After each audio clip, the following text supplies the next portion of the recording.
Anne-Laure est en études d'anthropologie. Elle a pour objectif de faire un documentaire qui va parler du Belo Monte, cet énorme barrage encore en construction en Amazonie qui a une influence considérable sur la vie des gens sur place. Alors vous allez peut-être vous dire, ça va être un truc d'écolos qui vont défendre les pauvres Indiens dans la forêt et détruire le méchant capitalisme. Eh bien, pas forcément. Anne-Laure a eu la chance d'aller sur place et donc de se rendre compte de la situation et de l'influence que ça avait vraiment sur les gens en dehors des campagnes marketing, tant des industriels que du côté des protecteurs de la nature. Et c'était justement l'intérêt de la recevoir, de parler de toutes ces choses, on l'espère d'un point de vue équilibré, forcément un peu subjectif, qui ne l'est pas, mais en tout cas en essayant d'être le plus honnête possible sur la situation là-bas. Et puis on a parlé de voyage, bien entendu, puisque c'est un grand voyage que d'aller jusqu'en Amazonie. On a parlé un peu des gens qu'il y avait sur place, et puis de toute l'imagerie autour de ces Indiens, autour de ces tribus. On les imagine d'une certaine manière, c'est normal, on a été influencé pour les imaginer de cette manière-là. Comment ça se passe sur place? Eh bien, on a essayé de répondre à la question dans ce podcast. Avant de lancer l'interview, sachez que ce qui va suivre, c'est la voix de Vincent Cassel et elle est dans un spot publicitaire, si j'ose dire, qui vise à défendre les Indiens en Amazonie, justement avec ce chef Raoni. Si vous avez l'occasion, avant ou après d'avoir écouté ce podcast, de voir ce spot, vous verrez que c'est assez sympathique et que l'imagerie utilisée est plus qu'intéressante. Bref, on essaye un peu d'affûter notre sens critique et d'aller là où ça se passe. Bienvenue sur VoyageCast. Trop d'entreprises françaises sont associées à la destruction de l'environnement en Amazonie. Aujourd'hui, plus que jamais, les Indiens sont assassinés, leurs droits bafoués, leurs rivières empoisonnées. Le barrage du Belo Monte s'attaque au cœur encore intact de la forêt amazonienne. Agissons maintenant. Soutenez le combat du chef Raoni. Cette cause est notre cause.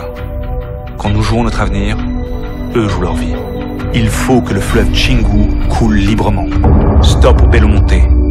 Stop à la déforestation. Bonjour et bienvenue sur VoyageCast, ici Jonathan comme d'habitude. Et puis aujourd'hui, ce soir, on a Anne-Laure. Salut Anne-Laure. Salut Jonathan. Mais alors comment vas-tu aujourd'hui en ce beau jour ensoleillé? Ah bah plutôt pas mal, même si c'est pas très ensoleillé chez moi. Et toi? Il faut venir en Suisse parce que chez moi c'est ensoleillé, il fait beau. C'est génial. Alors, on te reçoit aujourd'hui sur VoyageCast pour plusieurs raisons. Déjà parce que tu es une fille super intéressante, ethnologue. Tu as un blog que je vous conseille vraiment à aller lire. Je vous mettrai le lien sur VoyageCast parce que tu as un nom hyper compliqué pour ton blog, malheureusement. On y reviendra. Tu fais aussi partie des sélectionnés de la Villa du Grand Bivouac. Tu es la 3e à passer sur VoyageCast. On avait déjà reçu Clément. Ouais. Qui nous avait parlé de photographie et qui nous avait évoqué quelques thèmes assez intéressants. On avait parlé du Machu Picchu, on avait parlé des mines de Potosi en Bolivie, et puis j'avais reçu Julien dernièrement, qui était venu, c'était un numéro un peu freestyle, où il nous parlait un peu de ses voyages, de sa façon de voyager, et puis des associations. Et puis toi, tu es donc la 3e, et je peux déjà vous dire qu'il y a une 4e qui va passer, qui va nous parler des Hadzabe. Ah, je crois savoir qui c'est. Eh oui, le petit poussin intergalactique qui va passer chez nous. Bref, on est une grande famille, voilà, on s'aime tous et on a tous des sujets très intéressants. Et ce soir, tu es venu nous parler, alors tu vas tourner un documentaire, c'est pour ça que tu fais la Villa, et tu vas nous parler justement d'une communauté au Brésil, ou plutôt de plusieurs communautés, et d'un problème dont on a globalement tous entendu parler, qui est celui de Belo Monte. Résume-nous en très bref ce que c'est Belo Monte. On va te suivre ensuite dans ton voyage jusque là-bas, puis ensuite on va parler des problématiques autour de ça. Alors, donc pour faire bref, le Belo Monte, c'est le 3e plus grand barrage hydroélectrique du monde, qui est en construction depuis 3 ans en Amazonie et qui menace de déplacer plus de 40 000 personnes et de modifier la région. Donc du coup, les gens se battent pour que ce barrage n'existe pas, mais il continue. D'accord. Tu sais pour quand c'est prévu la fin de ce barrage? Si ça continue? C'est prévu pour 2017, la mise en marche, ouais. Donc on est assez proche de ça. Bon, on va en discuter beaucoup plus en détail après, justement, des impacts que ça a et ton regard d'ethnologue va nous être vraiment utile pour ce genre de problème-là. Je suis très content de t'avoir sur Voyagecast pour parler de ce genre de sujet un peu plus sérieusement que moi-même je pourrais le faire en lisant Wikipédia ou ce genre de choses. Et vu que tu y as été, tu as vraiment un joli regard sur la chose. Alors d'abord, aller en Amazonie. Bon, comment on fait pourquoi t'as été déjà? Voilà. Première question, pourquoi t'as été là-bas? Alors pourquoi là-bas c'est le sujet qui m'a attirée vers l'Amazonie. Alors comment j'en suis arrivée à ce sujet, j'avoue que ça reste assez flou, mais ça m'a tout de suite intéressée, cette histoire de développement plus ou moins forcé, de résistance locale, etc. Et comme j'avais de la famille, j'ai un cousin en fait qui vit en Amazonie, que je n'ai jamais rencontré mais qui vit là-bas, et qui du coup a pu me donner pas mal d'infos et qui m'a dit en gros vas-y, viens quoi. Donc du coup je suis partie. J'ai pris l'avion, alors j'ai fait quelques détours. Pour dire vrai, je suis pas allée directement en Amazonie. J'ai atterri en avion à Rio et je suis allée dans la région du Paraná où est construit le deuxième plus grand barrage du monde qui s'appelle Itepu et qui lui est fini depuis maintenant bien 30 ans pour voir un peu voilà ce que c'était une fois terminé quoi. Ce qui pouvait se passer, c'est un peu un regard comment ça sera dans 30 ans en Amazonie là où j'allais aller. D'accord. Et donc ça, c'est le premier endroit où tu as été au Brésil. Donc Foz do Iguaçu, il y a aussi des grandes chutes d'eau très touristiques. Ben oui. Voilà. On avait déjà parlé sur Voyagecast d'ailleurs. Voilà, c'est là-bas. Et alors juste, on va faire un petit arrêt là. Ça ressemble à quoi un grand barrage comme ça? Alors ça va être impressionnant à voir, quand même. Deuxième du monde. Ouais, c'est impressionnant. C'est beaucoup. C'est quoi? C'est juste une grande étendue d'eau. Il y a des villes à côté. C'est au milieu de la forêt. Ça se représente comment pour nous qui avons jamais vu ça en fait? Ouais, il y a un énorme réservoir qui s'étend sur je sais pas combien de kilomètres, avec donc un grand barrage où il y a d'ailleurs quelques graffitis qui ont été dessinés, c'est assez joli. Et donc c'est ce gros truc de métal, qu'est-ce que je raconte? De pierre qui sépare la forêt. Donc la ville est pas à côté, donc on voit pas directement la ville, c'est vraiment au milieu de la nature quoi. Au milieu de la nature d'un coup, c'est assez choquant en fait, pour dire vrai. Mais c'est choquant dans le sens où, je sais pas. Ça fait décaler, quoi. Parce que on arrive, voilà, on est dans la forêt du sud du Brésil, c'est sympa, c'est beau, et puis d'un coup, c'est tout plat, et il y a cette énorme étendue d'eau, et puis il suffit d'imaginer que 80 mètres en dessous, avant, il y avait la forêt, des arbres et des paysans qui habitaient, et maintenant, c'est des eaux mortes, quoi. Des eaux mortes. On va pouvoir en parler après, mais je trouve que ce point-là est vraiment super important, parce que chez nous, par exemple, pour prendre l'exemple en Suisse, on a aussi des barrages qui sont en montagne, qui sont relativement intégrés dans le paysage. Franchement, on y va se balader le dimanche, parce que c'est très joli, il y a des petites fleurs à côté. Mais là, c'est très touristique aussi, il y a beaucoup de gens qui viennent le voir. Le problème, après, voilà, c'est la taille. Comme tu dis, des petits barrages n'ont pas les mêmes implications que des grands barrages et des grands projets de développement, quoi. C'est là un peu tout le problème. D'accord, alors voilà, première petite version de ce grand barrage. Puis ensuite, de là, alors, tu as été dans l'Amazonie. Alors là, comment t'y vas? Je sais pas, t'y vas en jeep, t'y vas en petit avion, un peu comme dans les Tintins. De là, j'ai pris l'avion jusqu'à Belém, qui est qu'on appelle les portes de l'Amazonie. Donc c'est la capitale de l'État du Pará. Parce que le Brésil est un État fédéral, donc il y a tout plein de petits États. Et l'État où j'étais, c'était donc celui-ci. Et donc de Belém, alors je voulais prendre le bateau, mais ça a été un peu compliqué sur place pour trouver. Les gens, ils me disaient que c'était pas possible d'aller où je voulais aller, parce que c'était pas touristique, tout ça. Donc finalement, j'ai pris le bus. Donc le bus, c'était 22 heures sur la transamazonienne. Donc je sais pas si tu vois la transamazonienne. C'est une immense route qui est censée relier le Brésil jusqu'au Pérou, à travers l'Amazonie. Ah c'est pratique, plus besoin de prendre d'avion. Voilà. Donc voilà, départ sur la transamazonienne. Forcément, au bout de 2 heures de route, le bus tombe en panne. Étonnant. Étonnant pour le Brésil. Et donc après, un autre bus est arrivé. Et on a eu de la chance parce qu'on a vraiment eu un temps magnifique, ce qui nous a permis de bien pouvoir profiter. Et c'est passé assez rapidement, quoi. C'est assez chouette comme manière de voyager parce qu'on est vraiment avec les gens du coin qui reviennent de la capitale et qui rentrent chez eux. Puis on a quand même pas mal le temps d'être ensemble. Donc c'était assez sympa. Après, ce que j'ai trouvé bien par ce moyen d'atteindre donc la micro-région d'Altamira où se construit le barrage, c'est que ça te permet de voir un peu l'étendue de la déforestation, tout ça. Parce qu'il faut savoir que la déforestation se fait principalement autour des routes, logique, là où c'est accessible. Je suppose qu'il y a des grands camions qui chargent énormément de bois, etc. Et donc la transamazonienne, elle a à peu près déforesté de chaque côté sur 50 km, quoi. Ah ouais. Donc, quand tu es sur la route, tu vois pas beaucoup de forêt. Tu vois des immenses pâturages avec très peu de bêtes dedans, c'est-à-dire 3-4 vaches pour des hectares et des hectares de pâturage et des palmeraies, quoi.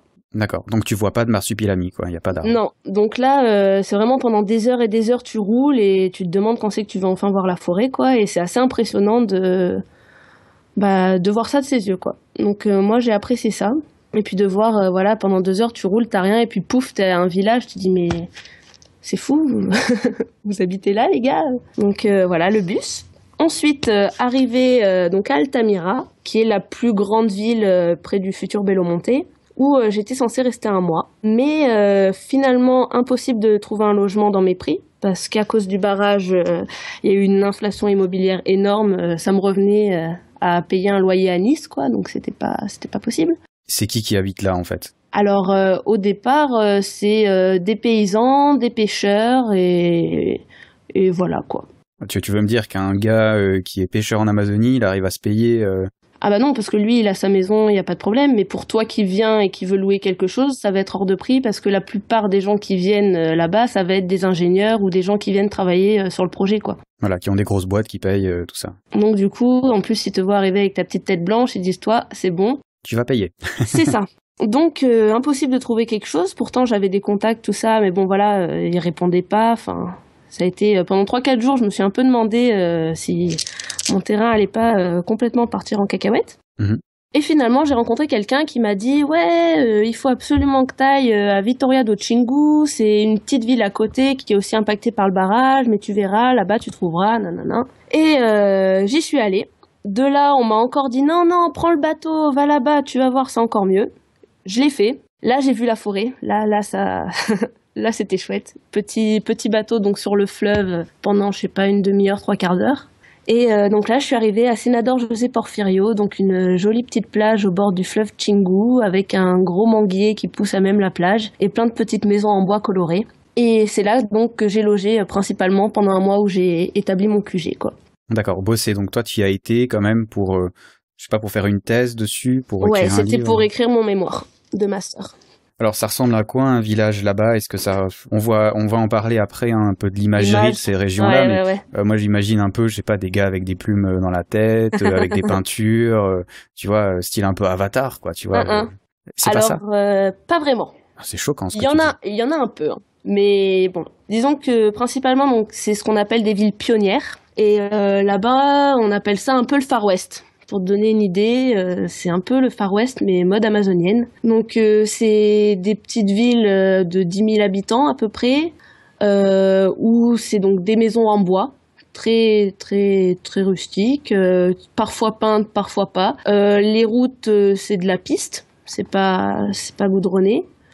Et puis c'est étendu, c'est-à-dire, enfin il y a pas d'immeubles ou quoi, c'est vraiment que des maisons, 2-3 petits magasins, vraiment juste le nécessaire. Et puis plein de pirogues et de pêcheurs de partout, quoi. Ça ressemble à ça. Donc t'as les villes pionnières. Au-delà des villes pionnières, généralement, t'as les zones de ferme. Donc là-bas, il n'y a pas de grosses industries agricoles, c'est surtout des petites fermes familiales. Donc t'as voilà, sur quelques kilomètres des fermes, et quand tu vas un peu plus loin encore, t'as la forêt, et c'est là que tu vas trouver des villages qu'on dit ribeirinhos ou indiens. Donc ribeirinhos, c'est des riverains, c'est juste qu'ils se revendiquent pas de culture indienne, mais ils ont le même mode de vie.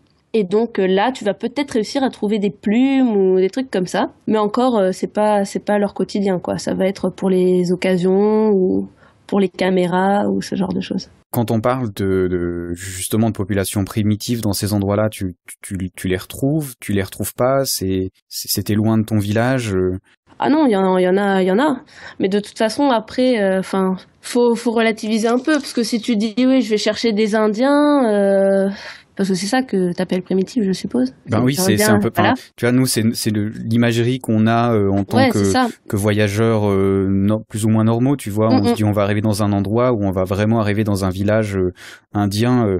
On sait que la réalité c'est pas comme dans les films, mais en vérité, quand on voyage, on a envie de voir ce qu'on trouve dans les films, justement. Et là, tu me parles d'une ville de 10 000 habitants. Voilà, quelle est sa population, justement? Est-ce que c'est des Indiens? Est-ce que c'est plus des Indiens? Est-ce que les vrais Indiens sont plus loin? Enfin, comment c'est exactement? De visu, je vais te dire, c'est un peu tous des Indiens, quoi.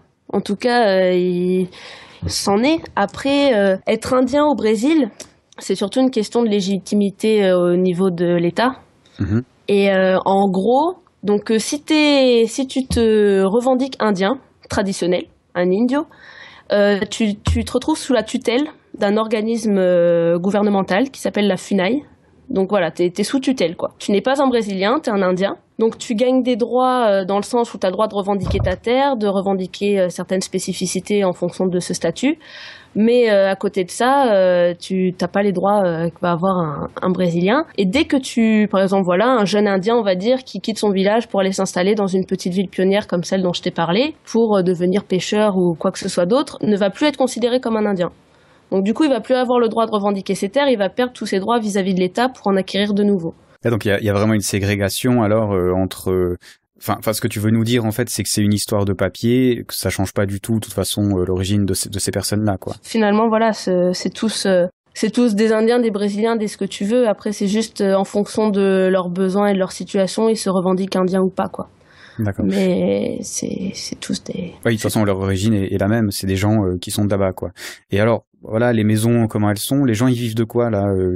Tu nous as parlé de la pêche, un petit peu? Ouais, beaucoup de pêche, parce que le fleuve est très riche. Pour le moment, en tout cas, ça va peut-être pas durer. Mais pour l'instant, il est très riche. Hein. Tu jettes ta ligne, 2 minutes après, t'as tout ce que tu veux. Le poisson est délicieux, donc il y a voilà, énormément de pêcheurs, donc des petits agriculteurs. Et on vit aussi de la coupe du bois. Faut pas oublier qu'on coupe énormément de bois en Amazonie, donc il y a beaucoup de gens qui survivent grâce à ça, légalement ou pas.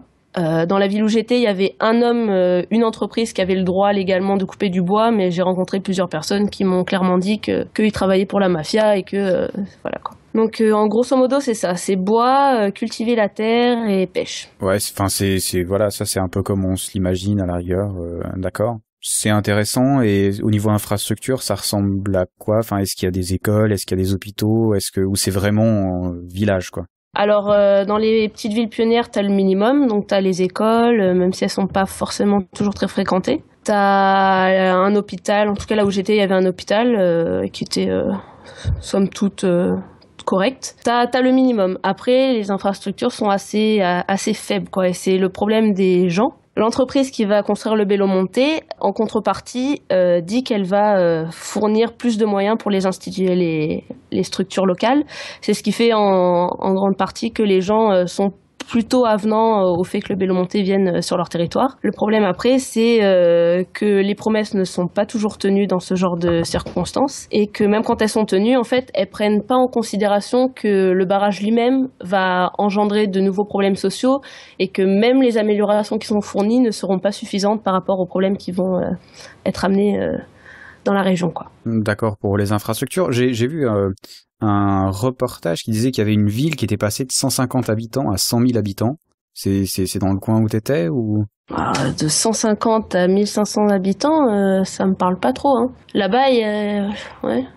Oui, enfin, je sais pas. Enfin, il y a pas vraiment de grandes villes autour du barrage, ou si, ou parce que il y a quand même des milliers d'ouvriers qui viennent justement pour y travailler, non? Dans la micro-région d'Altamira, t'as donc Altamira, qui au départ avait 100 000 habitants et qui devrait approcher les 150 000 maintenant, à cause de l'arrivée du barrage. Et après, t'as 10 autres petites municipalités comme celle où j'étais. Et sinon, t'as pas d'autres villes ou quoi dans le coin. Et donc c'est Altamira qui est principalement touché au niveau des premiers impacts, parce que voilà, comme tu le dis, il y a énormément d'ouvriers qui viennent. Il y en a qui arrivent tous les jours par le bus, comme celui que j'ai pris, et qui viennent remplacer ceux qui ne supportent plus les conditions de travail qui sont assez déplorables. Et du coup, il y a une espèce de va-et-vient constant. Et plus le barrage avance, et plus il y a besoin de main d'œuvre. Donc ouais, parce qu'on parle, si j'ai bien lu, à peu près de 18 000 ouvriers chaque jour. Ouais. Enfin, qui travaillent chaque jour sur le chantier, hein, pas 18 000 nouveaux ouvriers. En tout, je crois, ouais, il y a plusieurs dizaines de milliers qui vont venir petit à petit. Alors voilà, tu as été dans ce village de 10 000 habitants. Ouais. Ensuite, je suppose que tu as été voir vraiment où est le barrage, parce que dans cette région-là où tu étais, tu nous parles voilà, de gens qui vont pêcher et tout ça, on n'a pas l'impression que c'est encore très touché pour l'instant. Du coup, tu as dû aller là où c'est vraiment touché. Alors, le barrage, je l'ai vu direct en arrivant parce que le bus passe par l'un des chantiers. Donc, c'est assez impressionnant. Ça fait un espèce de gros cratère énorme et encore, ça avait pas encore avancé. Je suppose que maintenant ça a encore changé. Il y a plusieurs chantiers, donc j'ai pas pu tous y aller. Ils sont assez éloignés les uns des autres. Le futur réservoir va faire 500 km², donc tu vois, c'est un gros ouvrage. Mais je ne suis pas allée dans un des territoires où je désirais aller qui va être touché principalement parce que on va couper en fait le bras du fleuve qui les alimente pour détourner l'eau vers le réservoir principal, ce qui fait que le débit va diminuer de plus de 80%, donc plus de pêche, plus de transport, tout ça quoi. Mais j'ai pas pu m'y rendre. Faute de contact sur le moment qui pouvait m'y emmener, parce que tu te doutes bien que c'est pas le genre d'endroit où tu débarques tout seul avec ta moto ou ton camion quoi. Ouais, puis bon, je suppose c'est des chantiers, donc c'est dangereux, c'est surveillé, Bah surtout que comme il y a énormément de mobilisation contre le barrage, ils acceptent pas que tu débarques comme ça pour voir comment ça se passe, pour poser des questions. Ouais, on les comprend. C'est pas trop la politique, quoi. C'est plutôt mettre des militaires devant pour personne avant, plutôt que t'accueillir les bras ouverts pour te demander, quoi. Donc je l'ai vu, mais j'ai pas pu encore aller vraiment au contact des ouvriers, etc. Mais je vais le faire lors de mon prochain voyage. C'est prévu. Ok, on espère que tu y arriveras. Hein. C'est certainement intéressant pour documenter justement. Ouais. Alors bon voilà, on a dressé un peu le portrait global du truc. Voilà, on comprend. Voilà, ils construisent un grand barrage. C'est pourquoi, enfin pour ceux qui savent pas. Hein, Alors, c'est pourquoi? C'est pour alimenter les villes en énergie qui, dans le nord du Brésil, en ont besoin pour se développer davantage. Je sais qu'à Belém, j'ai rencontré des gens qui m'ont dit que même Belém, qui paraît pourtant assez loin, attendait l'énergie du Belo Monte. Pareil à Manaus, qui est une autre grande ville amazonienne de l'autre côté. Mais principalement, ça va servir à alimenter des industries d'extraction de bauxite. Parce que le Para est un gros fournisseur de bauxite qui a beaucoup de contrats avec la Chine, qui attend avec impatience son aluminium. Et aussi une grande mine d'or qui va être la plus grande du Brésil, qui, comme de par hasard, va être ouverte juste à côté du futur Belo Monte. C'est pratique, hein, comme elle est bien faite la nature quand même. Elle est bien faite la nature, elle nous donne tout ce qu'il faut. Donc voilà, production d'énergie. Donc bon, il y a le côté industrie pour la bauxite et l'aluminium. Voilà, l'aspect énergie aussi pour les populations alentours. Maintenant, tu vas me dire un peu pourquoi, pourquoi c'est pas bien de faire un barrage là finalement, parce que si tu apportes de l'électricité aux gens, ils ont besoin d'internet, des ordinateurs comme nous, tu vois, donc. Tout à fait. Alors le problème, c'est que cette énergie, elle n'est pas spécialement prévue pour les gens localement. Enfin, c'est pas localement qu'on va le plus profiter de tout ça. On en paye plus le prix sur place qu'on en tire les bénéfices. D'ailleurs, depuis la construction du Belo Monte, il y a énormément de problèmes d'énergie là-bas. Alors forcément, ça c'est le chantier qui prend l'énergie. Voilà, t'as des coupures constantes, donc là-bas on dit que l'énergie part une fois, elle revient, elle repart une deuxième fois, et la troisième fois elle revient pas. Donc la troisième fois t'as tout le monde qui sort les bougies et on sait que c'est parti pour quelques heures, un jour ou plus. Mais c'est pas pour eux qu'est prévue l'énergie. Du coup, sur place, si tu demandes aux gens ce qu'ils veulent, ils vont dire ouais, nous on aimerait bien avoir plus d'opportunités économiques, que notre région se développe un peu, tout ça. Le problème, c'est pas le développement, c'est la manière dont il est effectué, quoi. Parce que eux, ils sont pas du tout contre ces choses-là. Le problème, c'est que c'est un projet invasif parce que on n'a pas demandé la concertation aux habitants. Quand les habitants disent ce qu'ils pensent, on les écoute pas. Eux, on leur demande de sacrifier leur mode de vie, de sacrifier leur territoire, de sacrifier un peu leur existence, quoi, pour un projet où au final ils ont pas grand-chose à tirer, quoi. C'est extérieurement, oui, les grandes villes comme Belém, Manaus, où les industries vont pouvoir se développer grâce à ça. Mais en soi, les pêcheurs du Xingu, ils en payent le prix, mais c'est tout, quoi. Eux, tout ce qu'ils voient, c'est que il y aura moins de poissons dans le fleuve, la qualité de l'eau va être dégradée, va y avoir plus de cas de dengue et de malaria parce qu'il y aura plus de moustiques avec les eaux mortes du réservoir. Il y a plus de gens, donc les institutions sociales ne répondent plus aux exigences. Donc eux, ils voient tout ça, quoi, et ça leur fait peur, ce qui est compréhensible. Sans parler des Indiens à qui on dit carrément, maintenant vous abandonnez vos villages et vous allez vous parquer dans des préfabriqués qu'on a mis en périphérie d'Altamira, et puis vous allez tous vous agglutiner là-dedans, et puis... Alors, j'ai plusieurs questions sur ça, justement. J'avertis tout de suite, je vais je vais avoir des questions relativement intelligentes, j'espère, qui sont les questions qu'on se pose tous sur ce genre de projet. Des questions qui auront aussi un petit peu, et j'avertis les auditeurs, parfois un petit peu de mauvaise foi, mais je pense que c'est normal aussi de répondre à ces questions-là, parce que c'est des questions qu'on a tous finalement, je pense. Et voilà, c'est intéressant d'y répondre. Et toi, comme tu connais bien le sujet, on va en profiter. Notamment une question, tu nous parles de combien de personnes qui vont se faire déplacer. C'est 1 million de personnes, combien c'est? Alors, c'est des estimations, hein, parce que entre mais c'est très compliqué. T'as les promoteurs qui vont diminuer les chiffres et t'as les militants qui vont les augmenter. C'est un peu comme le nombre de personnes dans une manif, en fait. Voilà, c'est exactement. C'est entre 20 000 et 50 000 personnes. Et je sais pas si tu l'as regardé, mais quelle est la population de Para, l'État brésilien justement qui est concerné par tout ça? Dans le Para, je sais pas. Alors moi je peux dire c'est 7,793 millions de personnes en 2012. Je suppose que c'est un peu plus, ça doit toucher les 8 millions. Alors moi la question naturelle que je me pose en Suisse capitaliste mathématique, je me dis même 50 000 personnes en prenant la marge la plus haute que tu as donnée avant, 50 000 personnes déménagées. C'est pas grand-chose par rapport à 8 millions de personnes. Alors, on se doute bien que ces 8 millions vont pas profiter toutes de l'électricité, hein. Ça va être une fraction importante, mais ça prend pas la totalité de l'électricité, hein. Je me dis, 50 000 personnes, c'est l'intérêt du nombre qui l'emporte sur l'intérêt de la personne, tu vois. On va pas... ça me semble un peu normal, tu vois. Je me dis, c'est logique de faire ça, quoi. De sacrifier quelques-uns si pour le bien-être de tous. Même si c'est un peu moche, on est d'accord, hein, mais... non, mais tu vois, je veux dire, se sacrifier, c'est normal, quoi. Oui. Ça dépend. J'ai dit que j'allais être de mauvaise foi. Hein. C'est vrai. Mais le problème, c'est même pas ça. C'est que en fait, si tu vois vraiment les personnes à qui ça va apporter quelque chose, c'est beaucoup moins. Parce que ça va être quelques industriels principalement, etc. La population, il n'y a pas tant de gens que ça à qui ça va profiter, quoi. Après, sur le long terme, ça profitera certainement à la région. Si la région fait comme ça a été fait vers Foz do Iguaçu, qu'elle en fait un patrimoine touristique, qu'elle arrive à... Avec le temps, ça pourra faire des choses, quoi. Mais est-ce qu'on est censé imposer à un territoire la manière dont ce qu'il va devenir, ou est-ce que c'est à la population locale de diriger le chemin qu'elle va suivre?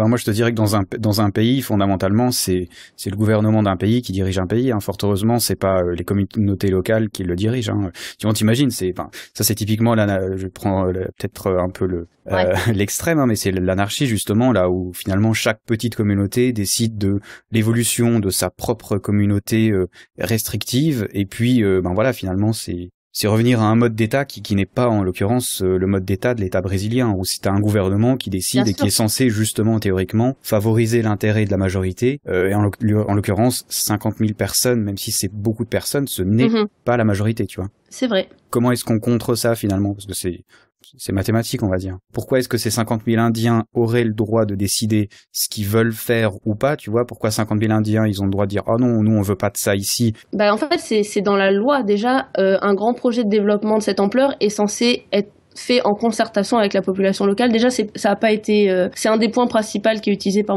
la mobilisation pour dire « Ouais, mais attendez, on a quand même notre mot à dire ». Parce que le gouvernement ait une idée, un projet pour développer son pays, bien sûr, c'est son rôle. Mais les gens qui vivent localement connaissent mieux que personne le territoire. Et ils ont aussi leur mot à dire pour co-construire ça. Le gouvernement n'a pas... d'après moi, ne doit pas construire seul ce qui se passe sur son pays. C'est avec son peuple que ça doit être fait. Donc si tu proposes un projet et que tous les gens qui sont sur place sont réticents, à toi de le retravailler et de dire on veut développer cette région, comment on peut faire avec le potentiel de cette région? Parce que si tu demandes aux gens sur place, ils vont te dire oui, mais on peut faire de l'extractivisme, on a énormément de richesses, on pourrait faire du tourisme, on pourrait faire des choses qui, sans détruire, pourraient permettre d'en construire. Alors que là, c'est vraiment passer par une destruction massive pour espérer construire quelque chose derrière qui n'est pas forcément désiré par le peuple, quoi. Après. Il y a le pour et le contre, hein. De toute façon, voilà. C'est juste pour exposer les choses des deux manières. Ok, alors avec ça, admettons, je suis d'accord. Je me dis, l'énergie, oui, parce qu'on va y aller un par un. J'espère que tu vas me convaincre. L'électricité, c'est quelque chose, à mon avis, on peut pas être d'accord ou pas, mais c'est un vecteur de culture, c'est un vecteur d'industrie qui a ses pour et ses contre, mais c'est un créateur de richesse dans un monde où, malheureusement, c'est capitaliste, quoi, je veux dire. Ouais. On peut bien se dire, je vis au milieu de la forêt sans argent, c'est possible, mais on est dans un monde qui fonctionne pas comme ça, c'est dommage, mais voilà, c'est un peu fataliste, mais c'est comme ça. Je me dis, si tu veux faire autant d'énergie, bon bah qu'est-ce que t'as comme autre choix? Tu fais du nucléaire. Voilà, on sait un peu les problèmes que ça mène. En plus, dans une région comme ça, on s'imagine les conséquences si ça pète. Tu te dis, on peut faire avec les énergies fossiles, faire des centrales à charbon, des trucs comme ça. Bon, on sait que c'est pas terrible non plus. Là, ce serait vraiment amener la pollution directement aux poumons de la planète. Ouais. Tu dis, tu peux mettre du solaire, bon d'accord, alors, mais raser tous les arbres pour y mettre du solaire, voilà, enfin, je veux dire, c'est une solution qui me paraît tout aussi idiote, donc je me dis finalement, si tu veux l'électricité, ben voilà, tu peux pas avoir le beurre et l'argent du beurre, quoi. Il y a un moment, il faut couper des arbres et foutre une centrale, quoi. Après tout, quelle qu'elle soit. Oui, mais plus petite, c'est déjà moins problématique. Mais plus petite, t'as aussi moins d'énergie. Oui, mais plusieurs petites centrales feront moins de mal qu'une seule grosse centrale. Là, tu détruis tout un écosystème, en fait. Tu détruis 500 km² de forêt, tu les noies sous 80 mètres d'eau, tu changes... En plus, en réalité, si tu comptes les endroits qui vont être asséchés... C'est ça, il y a 100 km de... Ouais, non, c'est toute la région, vraiment, toute la région va être modifiée au niveau de la faune, de la flore, de son équilibre environnemental, quoi. Alors que si tu coupes un plus petit fleuve, t'auras... Ça a moins d'impact. Le problème, c'est les impacts. C'est c'est détruire. Qu'est-ce qu'on est prêt à détruire pour construire quelque chose, quoi. Alors, c'est sûr que, tu vas me dire, le nucléaire, c'est pas mieux tout ça, mais des plus petites centrales hydrauliques, c'est déjà beaucoup mieux. Et c'est ce qu'ils font, Le Brésil ne fait pas que des grands barrages, il fait aussi énormément de petits barrages. Mais pareil, quand un barrage est plus petit, il est plus facilement négociable avec la population et les populations ont plus un droit de regard sur ces différentes composantes et souvent ça se passe mieux. Parce qu'à la rigueur, un petit, tu te dis, ça fait un petit lac, voilà, un lac de plus, quoi. Est-ce que c'est vraiment important? Parce que là, justement, j'aimerais revenir sur le point là. 500 km² d'eau, tu te dis, moi, au premier, tu vois, je me suis dit, bon, ça fait 500 km² de flotte où il va y avoir des poissons, des machins dedans et tout. Non. Enfin, de toute façon, je veux dire, les gars, ils iront quand même pêcher dedans, quoi. Non. Mais en fait, pas vraiment, quoi. Ah non, parce que l'eau, du coup, le cours du fleuve est coupé, donc l'eau devient plus ou moins morte, quoi. C'est plus des eaux vives, donc les poissons d'eau vive ne peuvent pas, n'y survivent pas, quoi. Puis il y a l'aspect aussi, même au-delà des eaux vives, parce que j'ai quand même documenté un minimum sur le truc, l'eau va par moments beaucoup trop vite. Et par exemple, pour la ponte des poissons ou des choses comme ça, en fait, ça les tue, en fait. Parce que c'est pas possible d'avoir un processus naturel qui suive ça. Ce qu'il faut savoir aussi, et ce qu'on a de la peine à penser, nous, par exemple, les barrages, c'est sur le rythme des saisons avec la neige, tu vois. Ouais. Voilà, l'hiver, il neige, le barrage se désemplit, et puis l'été, la neige fond, les glaciers fondent, qui remplissent les barrages. C'est finalement une rétention d'eau, mais qui est assez naturelle, quoi. Qui est bien Voilà, il y a sûrement eu des conséquences écologiques, simplement ça s'est passé avant, on n'a pas fait le calcul. Là, on est quand même dans des situations, des pays qui sont liés à la mousson notamment, et donc voilà, c'est ou inondé ou desséché en fait. Ouais, et c'est problématique même par rapport au barrage lui-même, parce que dans les calculs où ils disent qu'il va produire tant d'électricité, finalement ça prend pas en compte le fait que pendant la saison sèche, il y a beaucoup moins de débit, et finalement le Belo Monte pourra être à sa capacité maximum peut-être 3 ou 4 mois dans l'année, pas plus, quoi. C'est là aussi que c'est super intéressant, je trouve, et c'est là où l'argumentaire... je trouve devrait plus se focaliser, même s'il est un peu plus complexe à expliquer peut-être. C'est justement quand on parle d'un barrage comme ça, moi je trouve dans le sens simple, si c'est un barrage pour faire l'électricité, moi je trouve ça bien. Maintenant quand on me dit, bon c'est un barrage mais il va falloir en faire 2 autres un peu plus haut dans la forêt, pour justement faire des rétentions d'eau pour prévoir les saisons sèches, alors là, ça pose déjà beaucoup plus de problèmes. Quand on sait que les industries de la bauxite, notamment, sont des industries qui sont très très polluantes et qui sont extrêmement demandeurs en énergie, on dit toujours que l'aluminium, c'est un truc écologique. Et c'est vrai que c'est écolo, du moment que c'est l'aluminium recyclé. Et souvent, on dit l'aluminium, c'est quelque chose de bio ou écolo, parce qu'on intègre le recyclage dedans. Mais à la fabrication, pour la région qui fabrique, c'est absolument pas écolo. Non. Ça demande une énergie folle, il faut 3 tonnes de bauxite pour faire 1 tonne d'aluminium. Enfin bref, c'est assez terrible dans la région. Donc en fait, moi là où je vois, tu me diras si j'ai raison ou pas, mais il me semble que c'est une sorte de cheval de Troie en fait. C'est ça qu'on a tendance à oublier, dans le sens où, à mon avis, s'il y avait que ça, franchement, je me dirais, bon, allez les gars, arrêtez, c'est bon, laissez-leur faire leur barrage.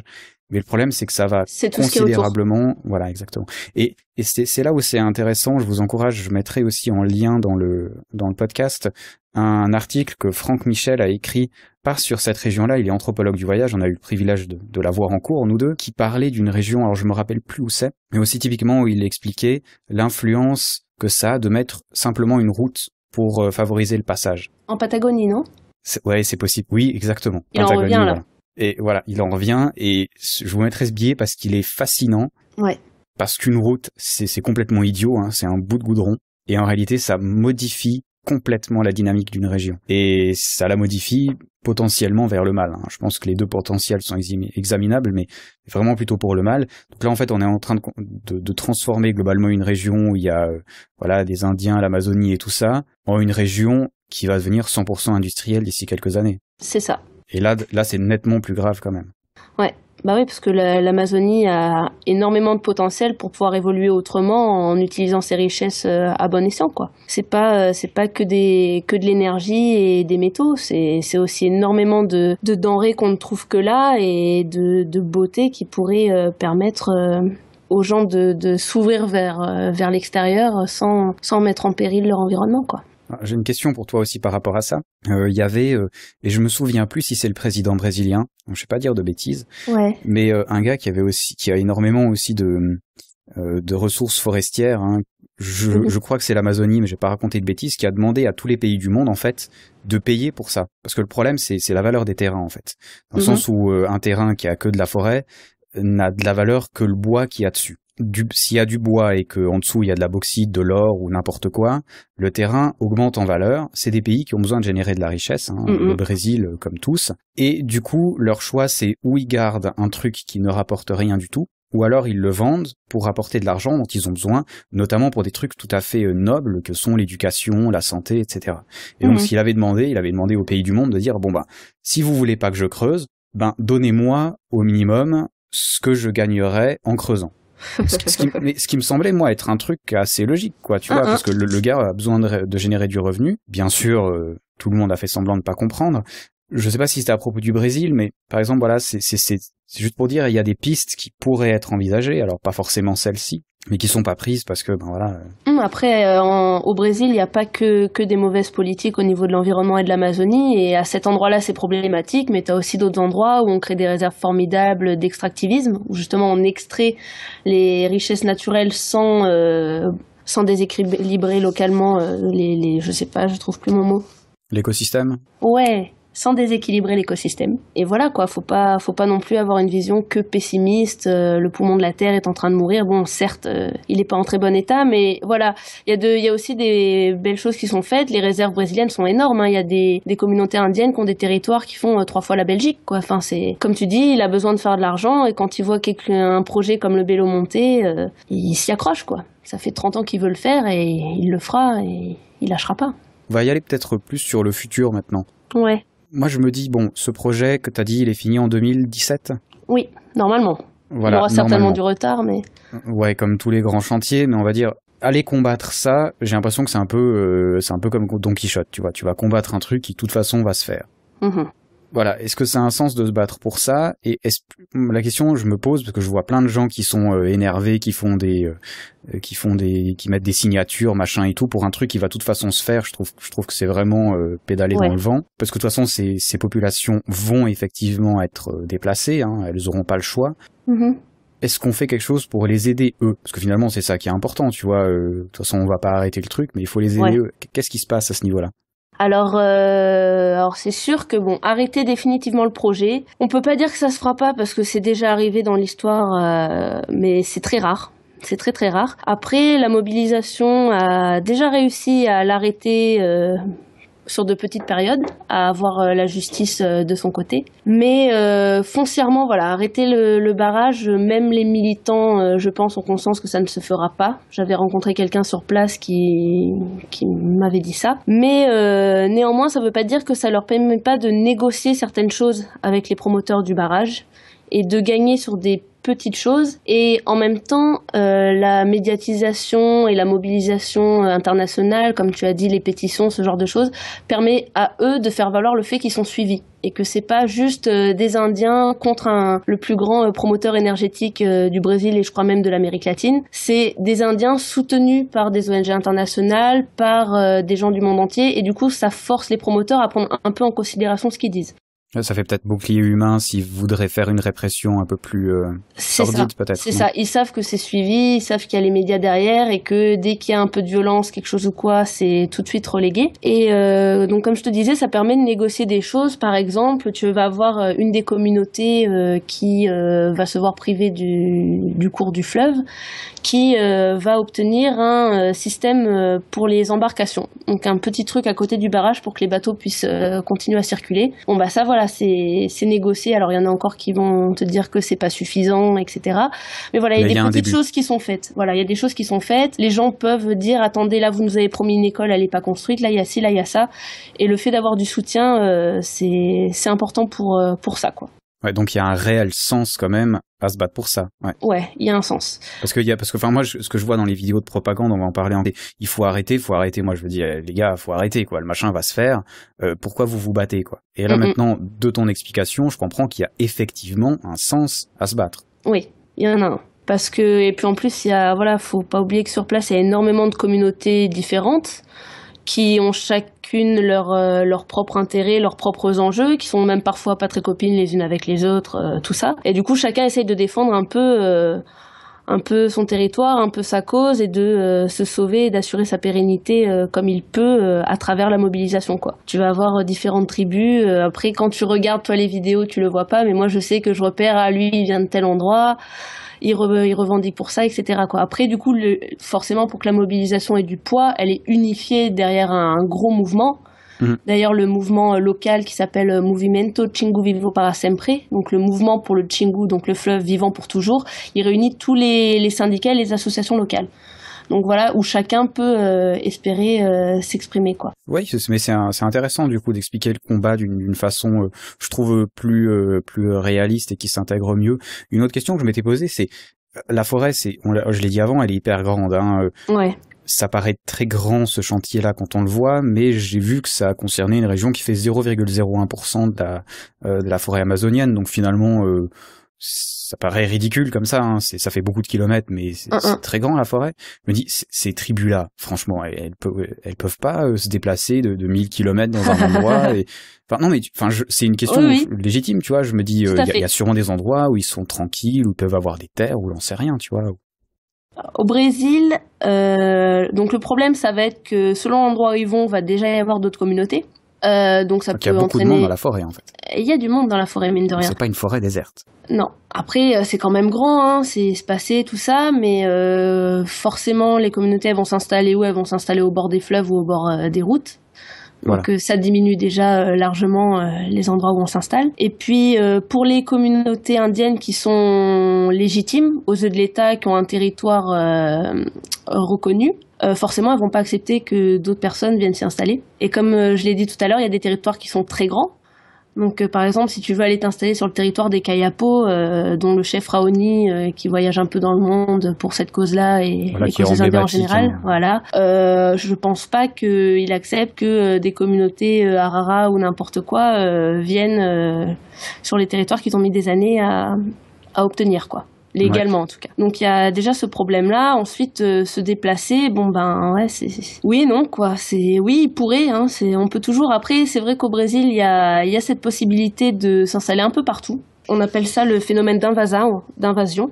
C'est qu'en fait, un peu partout, quand il y a des gens qui décident de s'installer quelque part, ils coupent des arbres, ils s'installent, et puis il y a une loi qui fait qu'au bout de quelques temps, sur un territoire, si tu n'as pas été chassé, tu peux le revendiquer comme chez toi, quoi. Ok, je vais prendre ma hache et j'y vais. C'est un peu ça, mais ça se fait vraiment comme ça, c'est assez impressionnant. Même la petite ville où j'étais à Senador, aux abords de la ville, il y a une quinzaine d'habitants qui ont décidé que leur maison était trop petite, donc ils ont coupé des arbres et puis ils étaient en train de construire leur maison, quoi. Mais bon, de toute façon, c'est des petites communautés, de toute façon, donc je pense que c'est pas...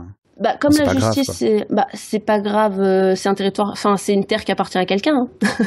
Ah oui, quand même, ouais. Oui, c'est vraiment aux abords de la ville, tu vois pas la séparation, quoi. C'est juste, il y avait quelques arbres, maintenant il y a des gens qui construisent leur maison, et dans quelques temps, ça sera officiellement chez eux. Donc en fait, c'est comme si t'avais un mec qui venait avec sa tente dans ton jardin et au bout de 2 ans, il a le droit d'y rester, quoi. C'est exactement ça. Mais du coup, t'as le droit de les chasser. Enfin, comment ça se passe? Parce que je suppose qu'il y a des gens qui sont pas très d'accord avec ça, quoi. Si y a des violences, des heurts, la police intervient, mais tant qu'il y a pas de violence, la police n'intervient pas et la justice est tellement lente. Quand tu lui mets le feu à la maison, t'as le droit, quoi. s'il est pas dedans. Ouais, bah disons que ouais, je sais pas, mais comme la justice est lente, de toute manière, même ça sera peut-être pas suffisant pour que tu arrives à revendiquer ton chez toi, quoi. En gros, si moi là je m'étais pris une petite maison à Sénador, je reviens là cette année, je suis sûre qu'il y a des gens qui vivent dedans, quoi. Donc il y a ça aussi qui fait que oui, en effet, les gens peuvent s'installer un peu partout, mais faut-il encore qu'ils aient de quoi survivre à l'endroit où ils s'installent, quoi. Ouais, puis bon, enfin, je suppose voyager, se trouver un endroit, et puis comme tu dis, les meilleurs coins sont déjà pris, forcément, hein, c'est logique. Vas-y, c'est aussi un truc intéressant, je trouve, justement, maintenant, j'avais parlé un peu d'imagerie, de tout ça, parce que c'est des trucs qui m'ont fait marrer et énerver en même temps, des deux côtés. Et je trouve que c'est important d'en parler aussi sur Voyagecast, parce que quand on voyage, on voit souvent une grosse différence quand même entre l'imagerie d'un endroit et la réalité. C'est normal, hein, on vend du rêve, ce qui est tout à fait normal. La propagande existe, quel que soit le côté, hein. Je travaille dans le solaire, la propagande m'énerve du côté du solaire, tout comme la propagande pour le nucléaire m'énerve aussi. Mais voilà, chacun se bat avec les armes qu'il a. On vit dans un monde comme ça, ma foi, il faut pas y chercher une justice quelconque.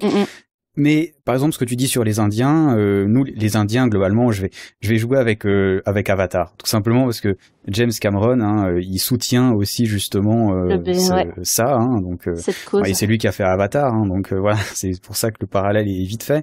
Ouais. Ce serait vraiment trop long d'en parler sur Voyagecast, mais il faudra vraiment que j'en parle et on va en parler prochainement. Mais ce truc du bon Indien, on avait parlé à la Villa du Grand Bivouac. Ouais. Ce côté, pour nous, un Indien est foncièrement gentil parce qu'il a des plumes, il est tout nu dans la forêt, il est en contact avec les arbres, il adore le soleil et tout ça. Ce que je vais pas dire que c'est faux, hein, mais c'est quand même une imagerie très idéalisée. Et en l'occurrence, par exemple, dans ces régions-là, les Indiens, les communautés différentes, je sais pas si c'est des tribus, des communautés, où tu pourras le définir certainement plus précisément que moi, mais se sont fait la guerre jusqu'à il y a pas longtemps, hein, et se font peut-être encore la guerre, j'en sais rien. Enfin, comment c'est en vrai, comment est-ce qu'on doit les voir, nous, en vrai, quoi. Question très complexe qui prendrait des heures, hein, mais... Ouais, les Indiens, bon, c'est très diversifié. Chaque communauté est différente, a un niveau de contact avec l'extérieur différent aussi. Tu vas avoir des communautés indiennes où tu vas avoir l'impression d'être dans une ville quelconque, où tu vas vraiment pas voir cet imaginaire qui fait travailler les Occidentaux, et d'autres qui vont peut-être plus correspondre à tout ça, mais finalement, c'est une question de contexte et de légitimation. C'est-à-dire que l'Indien qui va porter ses plumes, qui va mettre sa culture en valeur, etc., ça va être un moyen de se légitimer en tant qu'Indien traditionnel, comme on le disait tout à l'heure, pour être reconnu, pour reconnaître son territoire, etc. Et plus il va avoir de choses à revendiquer, et plus la culture va être mise en avant. Parce que c'est ce qu'on cherche, et que forcément, un gars qui a des belles peintures sur le visage, une tenue exotique et des plumes dans les cheveux, on va se dire waouh, et on va avoir plus envie de l'aider que le mec qui a un t-shirt troué et des tongs aux pieds. C'est malheureux, mais c'est comme ça. Et donc du coup, voilà, faut vraiment se dire que la culture est là, mais c'est un outil, et elle est ravigorée, vivifiée quand elle se sent en danger, quoi. Donc il y a de ça. Mais en gros, ouais, c'est des gens qui vivent certes en contact de la nature, certes qui sont attachés à leur territoire, comme quelqu'un peut être attaché à l'endroit où il vit depuis l'enfance, mais c'est des gens comme tout le monde, qui peuvent être tout aussi irrespectueux de la nature que quelqu'un d'autre. Je vois par exemple un cas au Brésil, il y a eu, je sais plus quel village indien, quelle communauté, qui avait chassé des bûcherons de son territoire et qui avait réussi à revendiquer son territoire pour qu'il n'y ait plus de bûcherons, et qui par la suite a vendu ses parcelles à d'autres bûcherons pour pouvoir se faire de l'argent.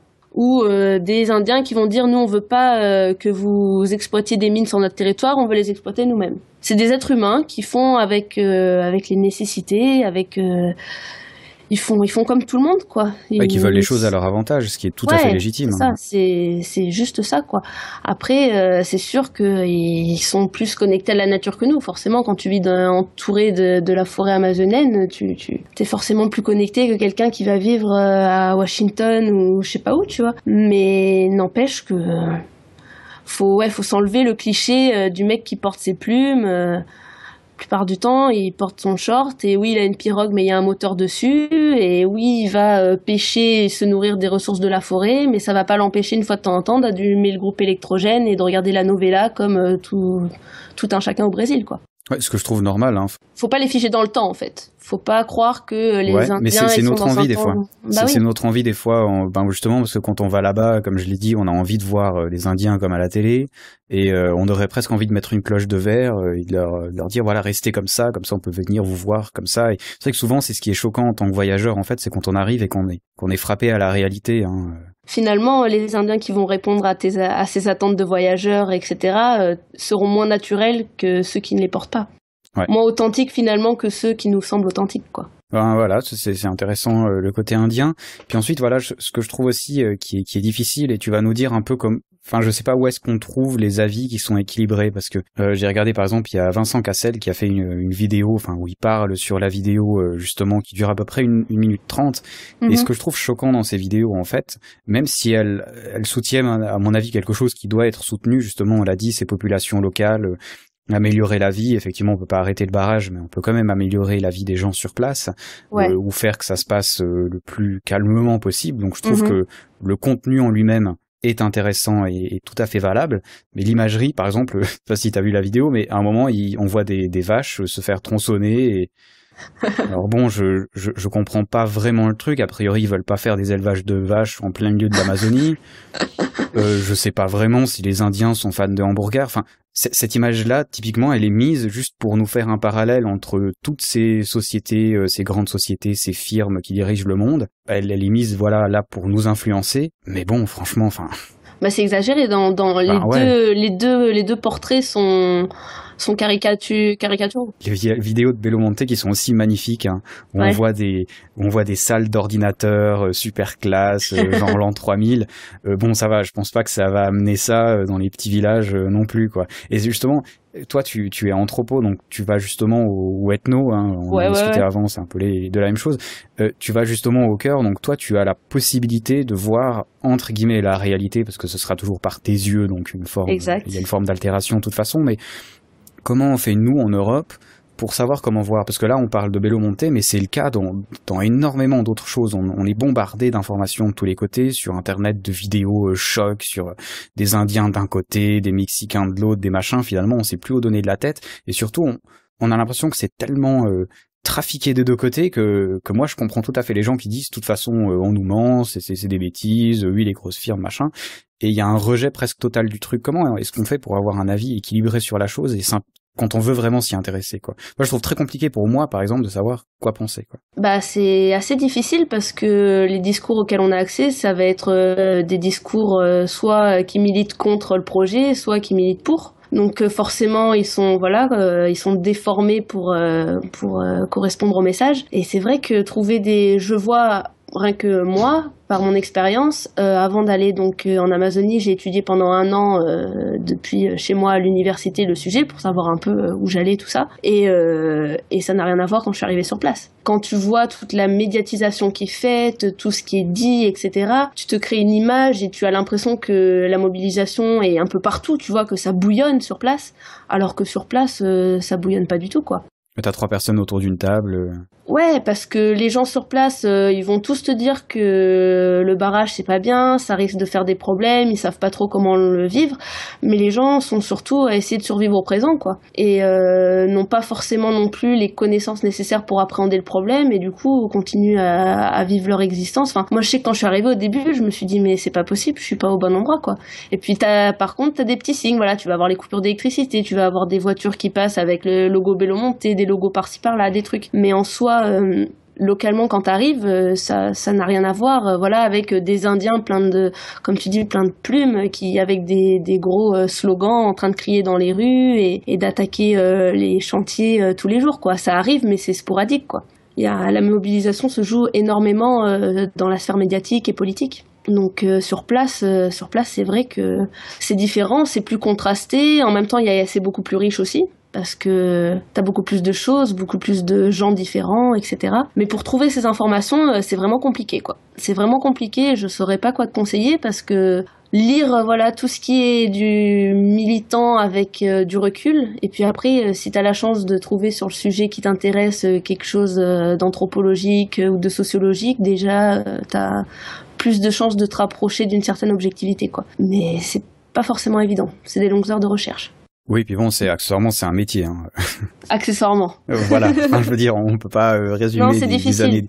Et même toi, je suppose, justement, tu disais que tu te posais la question. Alors, on va peut-être parler en dernier maintenant, on s'approche gentiment des 1h10 d'émission, je pense. Ton documentaire, justement, qu'est-ce que tu vas amener comme regard là-dessus? Parce que, justement, tu as certainement un avis personnel, sans doute, hein, comme tout le monde.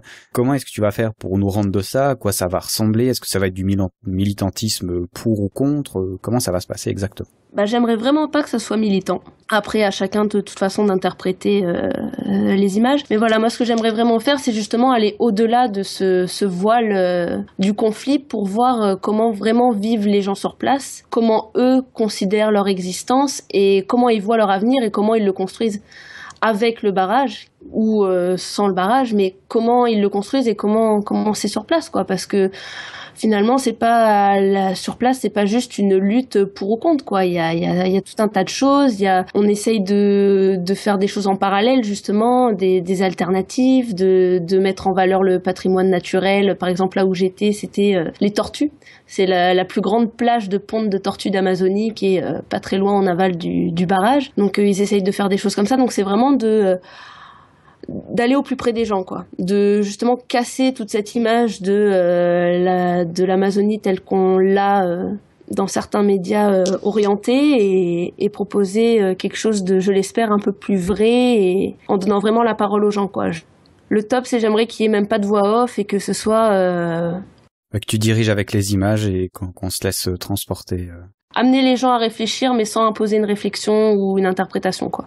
C'est intéressant, c'est assez fou, hein, dans la villa du Grand Bivouac. Il me semble qu'on est tous vraiment intéressés par forcément on est jeunes, donc on est à la quête de la vérité et on pense la trouver, alors que les générations avant nous se sont certainement dit la même chose et on est critique actuellement. Donc c'est rigolo aussi de constater la relativité de ce qu'on va faire, mais je trouve que c'est vraiment intéressant justement d'avoir justement des vraies images.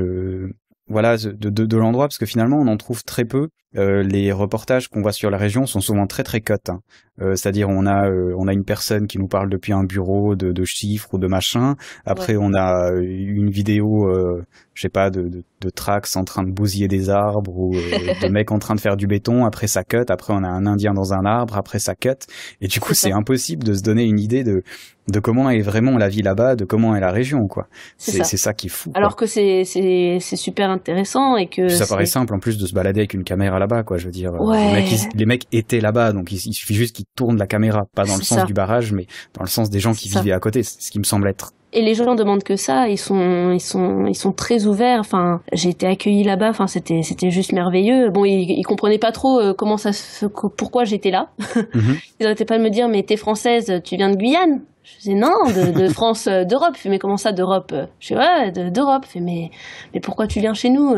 Et du coup de voir que j'étais là, ils m'ont tout de suite intégré, ils ont tout de suite vraiment partagé leur manière de vivre, etc. Et c'était génialissime, quoi. Et je trouve ça plus intéressant de montrer ça plutôt que de montrer une image déformée de l'endroit, quoi. Il y a rien à cacher, quoi. C'est beau, quoi. Ouais, puis accessoirement, ça nous donne des informations aussi sur d'autres endroits dans le monde comme ça, avec d'autres situations qui se passent. Donc, je trouve que c'est vraiment passionnant. Ouais. Ben voilà, j'espère qu'on vous a convaincu de regarder son futur documentaire qui sortira en 2018. Alors, on espère bien avant, hein, bien sûr, puis on aura de toute façon l'occasion de te suivre sur ton blog. Justement, où est-ce qu'on peut te suivre? Alors, c'est un peu compliqué pour les non-Twitter et tout, je te donne l'ordre de régler ça jusqu'à que je sorte le podcast. Voilà, pour que les gens puissent te suivre. Non, mais c'est vrai que accessoirement, on parle beaucoup voyage sur VoyageCast, hein, forcément, c'est le titre du podcast. Il y a une sphère de blog voyage qui est vraiment très étendue en France, hein, avec vous pourrez trouver beaucoup de blogs qui analysent des hôtels, des endroits où aller, qui sont informativement très intéressants. C'est vrai que je trouve qu'il manque parfois un regard un peu plus entre guillemets sérieux, sans se prendre la tête, mais en faisant quand même un petit peu d'anthropo, et je trouve très impressionnant et très bien qu'il y ait des gens comme toi qui puissent nous parler voyage, parce que finalement tu voyages quand même, et tu vas certainement nous faire rêver aussi avec certaines photos, parce que l'Amazonie c'est quand même joli, hein. Et je trouve que c'est important d'avoir ça, et pour l'instant il me semble dans la sphère blogging voyage il n'y a pas trop cet équilibre là. Je suis content qu'il y ait des gens comme toi, comme d'autres aussi de la villa et comme d'autres aussi qui essayent de bloguer autrement et qui apportent du coup un équilibre bénéfique pour tout le monde, je pense. Et voilà, qu'est-ce qu'on a à dire? Où on te retrouve sur ton blog? Dis-nous juste le nom de ton blog, le nom de ton projet peut-être. Alors le nom de mon projet, c'est le Shimbalaye Project. Et mon blog, donc c'est mon nom, annelaure.paphenols@annelaure.paphenols.wordpress.com. Ok, ce sera noté. Faudra l'écrire parce que mon nom est absolument impossible à deviner comme ça. Exactement, je me trompe chaque fois quand je rentre dans la barre d'adresse, c'est une horreur. Heureusement que j'étais dans mes favoris, bien sûr. Alors on se dit à la prochaine, j'espère qu'on aura l'occasion de repartager sur ce sujet-là ou sur d'autres. D'ailleurs, on est en petite collaboration sur un projet secret pour la 3e année de Voyagecast. Et voilà, exactement, fallait l'annoncer pour le 50e numéro. Et ouais. Très content de t'avoir reçu pour ce 50e numéro quand même, ça passe le temps, hein, comme on a dit, pour une idée un peu débile que j'ai eue un jeudi soir parce que je m'ennuyais. Voilà où on en est à parler de Belo Monte, d'Amazonie et de sauver les Indiens. Je trouve ça incroyable. Ouais. Et voilà, ça fait partie, toutes ces rencontres. C'est génial. Et on se dit à la prochaine. Et puis en attendant, passe une bonne soirée. Toi aussi. On se voit à la villa. Exactement. Allez, à ciao, bonsoir. Ciao. Yahi, tout bon? Alors, voyons. Je ne suis pas d'ici. Oh, Nico, c'est un touriste. Ah ouais? T'as pas tellement l'air. C'est vrai? J'ai pas l'air? Sauf que t'as la méga bouse de pigeon sur le bec, mec. Ah non, c'est pas ça, c'est de l'écran total. Alors, t'es là pour le carnaval? En fait, je suis là pour rencontrer une jeune fille. Oh, une petite meuf. Waouh! Je vais te filer un conseil. C'est toi qui dois faire le premier pas. Les Brésiliennes, elles craquent pour les mecs qui assurent. Ah, je vois. Et encore merci à Anne-Laure d'être passée sur Voyagecast, c'était vraiment génial de la recevoir et de parler avec elle. J'espère que vous aussi, vous avez apprécié cet épisode. Comme d'habitude, n'hésitez pas à le partager, que ce soit sur Facebook, Twitter ou n'importe quoi. N'hésitez pas non plus à venir nous poser des questions, que ce soit sur le blog voyagecast.ch, sur Twitter, sur Facebook, par Pigeon Voyageur, pourquoi pas. On attend vos remarques et on répond volontiers à vos questions. Alors pour une fois, ce n'était pas un film qui introduisait l'épisode, c'était la voix de Vincent Cassel pendant une petite vidéo qui a été tournée justement de propagande, on peut dire, anti-Belo Monte. Cette vidéo se trouve sur Voyagecast si vous avez envie de voir justement ce dont on a parlé. L'extrait de fin est tiré du film d'animation Rio, qui est vraiment sympa, assez drôle. On y voit aussi un peu de forêt, c'est un peu plus joyeux quand même que le thème de l'épisode. Ça vaut vraiment le coup de le regarder et pas seulement pour les enfants. Et puis, la musique d'intro, et qui va clôturer aussi cet épisode, s'appelle Divergence et a été fait par l'artiste The Black Parrot, que vous pouvez trouver sur Jamendo. Là aussi, les liens sont sur voyagecast.ch. Le prochain épisode sera sur le voyage à pied au Japon. J'ai eu le plaisir de recevoir Aala du blog Engaging in Japan, et puis on a parlé justement de son tour du Japon à pied et des quelques marches qu'il a déjà effectuées. On avait déjà pas mal parlé de Japon sur Voyagecast, c'était avec Misaki, mais cette fois-ci on se rapproche un peu plus de la nature et de l'humain grâce à la marche à pied. Encore un chouette épisode qui va, j'espère, vous inspirer pour vos prochains voyages. Alors on se dit à dans 2 semaines, et puis en attendant, profitez, voyagez, à ciao, bonsoir.